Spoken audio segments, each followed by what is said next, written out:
सामने आपके लेकर हूं मैं एक्सरसाइज 1.1 का क्वेश्चन नंबर 3 जो क्या कह रहा है। An army contingent of 616 members is to march behind an army band of 32 members in a parade.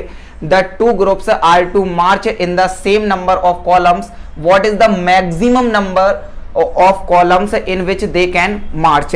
इसका अगर हम समझें तो मतलब क्या है, आप समझिए ये कंटिजेंट है। इसका मतलब होता है आप जो सैन्य दल या किसी सेना की टुकड़ी, मतलब आप ये मानकर चलिए जैसे हमारे जो आर्मी के जवान हैं जिन पर हमें बहुत ही प्राउड है, वो जवान जब मानकर चलिए कश्मीर में 500 हमारे सेना के जवान हैं, तो जो कश्मीर में 500 सेना के जवान है वो एक आर्मी की टुकड़ी है, वो एक कंटिजेंट है। तो कंटिजेंट समझ में आ गया। वो क्या कह रहे हैं, उस कंटिजेंट में, उस आर्मी की टुकड़ी में, उस आर्मी के सैन्य दल में 616 मेंबर्स हैं। उन्हें परेड करना है। क्या करना है? परेड करना है, मार्च करना है। मार्च करना जानते हो ना, लेफ्ट राइट लेफ्ट राइट। आपने 26 जनवरी और 15 अगस्त की परेड में लाल परेड ग्राउंड पर इस तरीके के सीन जरूर देखे होंगे। उन्हें क्या करना, उन्हें उनके पीछे जो बैंड बजाने वाले होते हैं उनके लिए चलना है।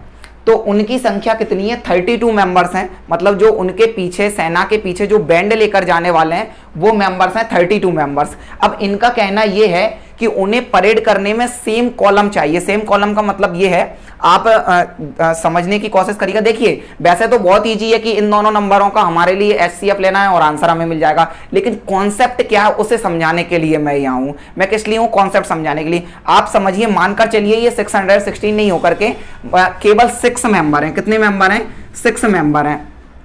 अब 6 मेंबर में आपके लिए क्यों बता रहा हूं, क्योंकि 6 बहुत छोटा नंबर है, समझ में आसानी से आ सकता है।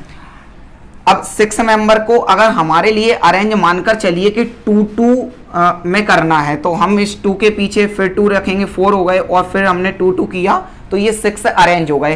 कोई भी हमारा कंप्लीट, मतलब हमारे सारे कंप्लीट हो गए, कोई भी हमारा ब्लैंक नहीं बचा। अच्छा, इन्हीं 6 को अगर अरेंज हम 3-3 के कॉलम में करें तो 1 2 3, अब 1 2 3 ये भी कंप्लीट हो चुके हैं, अभी भी हमारा कोई फ्री नहीं बचा। लेकिन अगर हम इसे 4 में करना चाहें तो क्या होगा? 1 2 3 4 और ये 1 2, 6 मेंबर हमारे कंप्लीट हो गए। और आपको पता है ये 2 का ब्लैंक बच गया, मतलब कंप्लीट तरीके से हमारे कॉलम फिल नहीं हुए हैं। अच्छा, इसको 5 में करें तब भी हमारे कुछ इस तरीके के होंगे और ये सारे हमारे ब्लैंक बच जाएंगे। इसका मतलब क्या हुआ कि ये 2 और 3 में ही क्यों हो रहे थे? तो आप समझने की कोशिश करिएगा, क्योंकि 6 के जो हमारे फैक्टर होते हैं वो 2 × 3, मतलब कि 2 और 3 ही इसके फैक्टर होते हैं। अब आप ये सोच रहे होंगे कि इसे हम 1 के कॉलम में भी अरेंज कर सकते हैं, तो आप समझना कि 1 से हम किसी नंबर को डिवाइड नहीं करते, इसलिए 1 का और 6 को हम लेंगे ही नहीं, क्योंकि वो तो स्वयं को तो कर ही सकते हैं। जैसे हम 6 को अरेंज करेंगे 6 में तो हम कर ही सकते हैं, तो हम उनको नहीं लेंगे, बल्कि उनके अलावा जो हमारे फैक्टर हैं उनसे करने की कोशिश कर रहे हैं। अच्छा, देखते हैं, ये जो 2 है ये इसका फैक्टर था, तो देखिए हमने 2 के कॉलम लिए तो ये हमारा कंप्लीट फुल हो गया। ये जो 3 था ये भी इसी का फैक्टर था, इसलिए हमने ये लिया, तो इसमें ये कंप्लीट हमारे कंप्लीट क्या हो गए? कॉलम फिल हो गए। अच्छा, देखते हैं, अगर ये 616 है तो हमारे लिए कोई ऐसे नंबर से ही हम इनके लिए कॉलम, ऐसे नंबर के कॉलम में ही अरेंज कर सकते हैं जो कि 616 के फैक्टर हों। इतनी बात समझ में आई या नहीं आई? अच्छा, उनका कहना क्या है, उनके पीछे बैंड वाले जो हैं उनके लिए भी उतने ही कॉलम में चाहिए, मतलब कि जो 32 मेंबर्स हैं उनके भी उतने ही कॉलम होना चाहिए जितने की कॉलम हमारे 616 मेंबर्स के रहेंगे। अच्छा, दोनों का सेम फैक्टर होगा, दोनों का जो सेम फैक्टर होगा वो ही तो हमारा आंसर होगा। अच्छा, सेम फैक्टर किस में होगा? तो हमें पता है, हमने HCF पढ़ा है, यूक्लिड्स मेथड से भी पढ़ा है, और हमने जो हमारी फैक्टराइजेशन मेथड थी उससे भी हमने HCF को पढ़ रखा है। HCF का मतलब क्या होता है? हाईएस्ट कॉमन फैक्टर, मतलब कि वो बड़े से बड़ा नंबर होता है जो दिए हुए नंबरों को कंप्लीट डिवाइड कर देता। मतलब कि 616 और ये जो 32 है, इनका जो भी HCF निकलेगा वो बड़े से बड़ा नंबर होगा, वो हाईएस्ट कॉमन फैक्टर होगा जो 616 को भी डिवाइड करेगा, 32 को भी डिवाइड करेगा। और हमें भी तो वही कॉमन नंबर चाहिए जो दोनों को कर पाए। और सुनिए लिख क्या रहा है, मैक्सिमम नंबर ऑफ कॉलम। क्या लिख रहा है? Maximum number of column. इसका मतलब ये है हमारे लिए ज्यादा से ज्यादा वो नंबर कॉलम के उतने नंबर बताने हैं ज़्यादा से ज़्यादा जिसमें वो सारे फिल हो सकें। तो आप बताइए, हाईएस्ट कॉमन फैक्टर भी तो हमें बड़े से बड़ा नंबर देता है। आपके लिए एक वर्ड बता दूं, जब भी आपके लिए मैक्सिमम वर्ड मिले तो आप ये लगभग तय मान लेना, हमेशा नहीं, किसी किसी केस में किसी किसी रेयर केस में होता है। वैसे आप ये मान लीजिएगा लगभग 99% केस में मैक्सिमम जहां आपके लिए लिखा मिल जाए, आप समझ लेना कि आपके लिए एचसीएफ फाइंड करना है। मतलब कि हमारे लिए यहां पर क्या फाइंड करना होगा, एचसीएफ फाइंड करना होगा। तो बस इन दोनों का एचसीएफ हम निकाल लेंगे। देखिए एचसीएफ निकालना कोई बड़ी बात नहीं, इसे सॉल्व करना कोई बहुत बड़ी बात नहीं, पर इसका कॉन्सेप्ट समझना बहुत इंपॉर्टेंट था। उम्मीद है आपको इसका कॉन्सेप्ट जरूर बहुत अच्छे से समझ में आ गया होगा। तो अब हम यहां पर क्या लिखते हैं कि HCF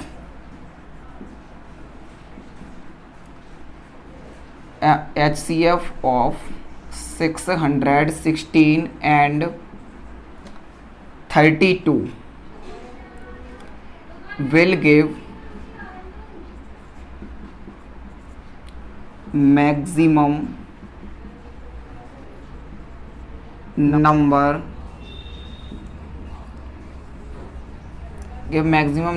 of column in which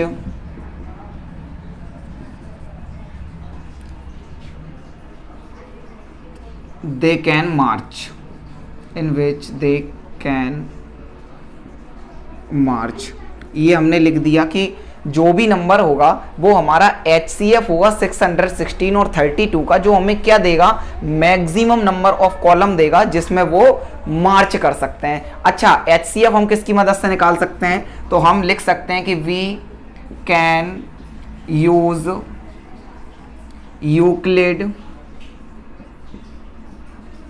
Euclid's algorithm.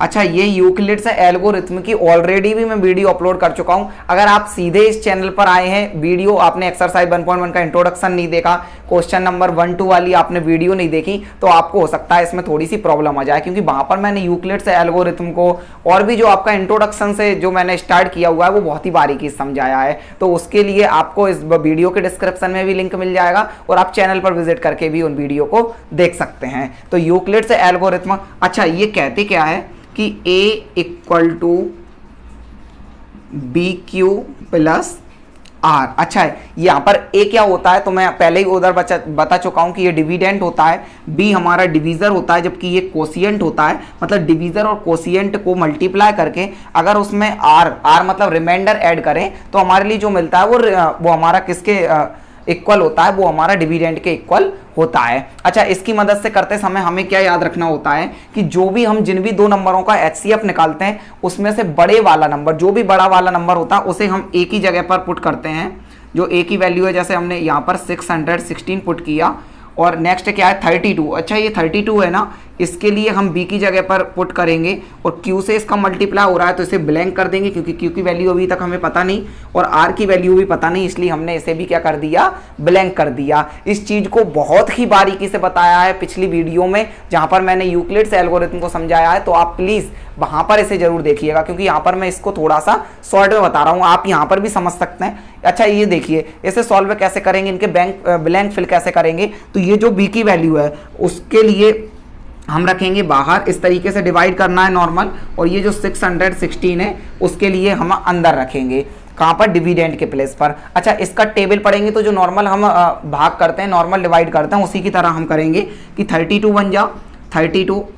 अब ये तो मैं बताऊंगा नहीं कि 2 टाइम में 61 से ज़्यादा हो रहा था, इतने तो आप पढ़े लिखे हो, मुझे पता है। अच्छा, इसमें से माइनस करेंगे तो 11 में से 2 गया 9 बचा, 5 में से 3 गया 2 बचा। अच्छा, अब हमारा क्या लेंगे हम, अब हम लेंगे 6। अच्छा, 32 का टेबल ऐसा पढ़ना है कि जो 296 के या तो इक्वल हो जाए या इससे कम रह जाए। 32 9 जा होता है बेटा, 3 9 जा 270 और 2 9 जा 18, मतलब कि 288 होता है। 16 में से 8 माइनस किया तो हमारा 8 बचा, इधर ये 8 और 8 में से 8 गया 0 0, मतलब केवल क्या बचा 8। तो हम इसे क्या लिख सकते हैं, अच्छा ये हमारा कोशिएंट है, मतलब Q है, ये तो हमारा B ऑलरेडी था ही, और ये हमारा क्या है, R है। ठीक, ये तो ऑलरेडी भरे हुए हैं, तो Q की प्लेस पर हम क्या लिखेंगे 19 लिख दिया और R की प्लेस पर हम क्या लिख देंगे 8। अच्छा, ये आपके लिए याद है या नहीं कि इस स्टेप को हम तब तक दोहराते हैं तब तक कि हमारा रिमाइंडर 0 नहीं बचता, क्योंकि रिमाइंडर 0 बचेगा तभी हमारे लिए HCF मिलेगा। अब हमारी नेक्स्ट स्टेप क्या होगी, जो B की वैल्यू थी ना उसे तो लिखेंगे हम A की वैल्यू पर, मतलब कि ये जो 32 था ये तो पहुंच जाएगा नेक्स्ट स्टेप में बाहर, और जो हमारा रिमाइंडर बचा हुआ है वो लिख देंगे हम B की वैल्यू पर। इतनी बात समझ में आई? क्या किया है इसमें से, जिसमें रिमाइंडर अभी तक हमारा 0 नहीं बचा, तो हम क्या करते हैं जो B की वैल्यू होती है उसे लिखते हैं A की वैल्यू पर बाहर लिखते हैं, और जो रिमाइंडर होता है उसे लिखते हैं हम B की वैल्यू पर। सेम अब Q हमारा ब्लैंक रहेगा और रिमाइंडर हमारा भी ब्लैंक रहेगा। अब हमें से फिर से उसी तरह से करना है, तो इधर कर लेते हैं हम ये रफ वर्क। तो 32 को हमने इधर लिखा और 8 को हमें कहाँ लिखना है, बाहर लिखना है डिवीजर की प्लेस पर। हमें पता है 8 4 जा 32 और 32 में 32 माइनस किया,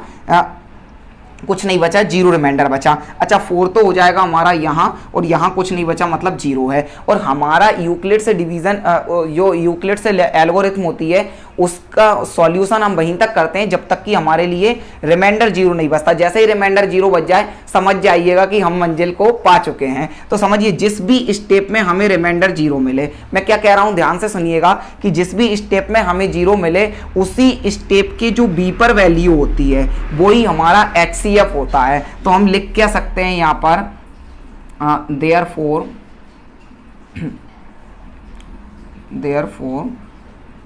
HCF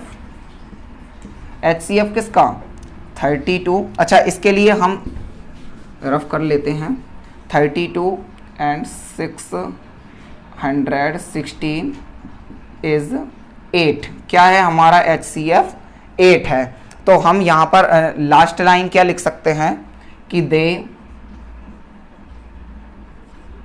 can March in 8 columns each। समझ में आया या नहीं आया?